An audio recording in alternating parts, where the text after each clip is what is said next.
नमस्ते दोस्त, स्वागत करती हूँ अपने YouTube चैनल पर। आप लोग के सामने एक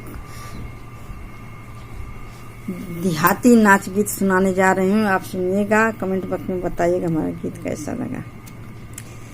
गैली मटारी के खेत मेड़िया पर गैली सकेत, गैली मटारी के खेत मेड़िया पर गैली सकेत, बिछिया मार के लुकैली ना देखैली ये गुइया, बिछिया मार के लुकैली ना देखैली ये गुइया।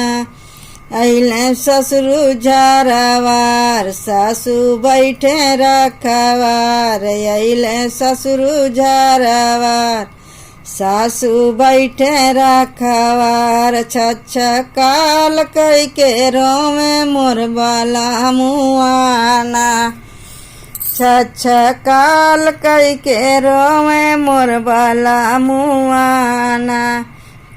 गैली मटारी के खेत मेड़िया पर गैली सकेत, गैली मटारी के खेत मेड़िया पर गैली सकेत, बिछिया मार के लुकैली ना देखैली ये गुइया, बिछिया मार के लुकैली ना देखैली ये गुइया।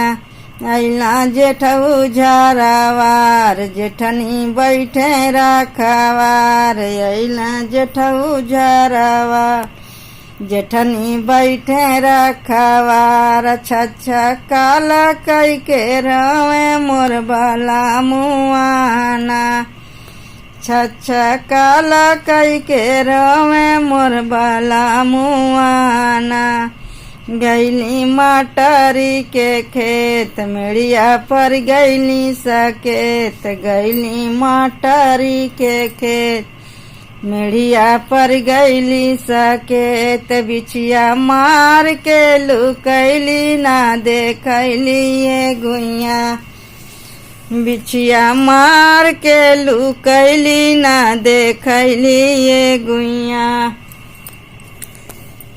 अइला देवरू झारावार देवरानी बैठे रखवार, अइला देवरू झारावार देवरानी बैठे रखवार, छछा काल कई के रोवत है बाला मुआना, छछा काल कई के रोवे मोर बाला मुआना।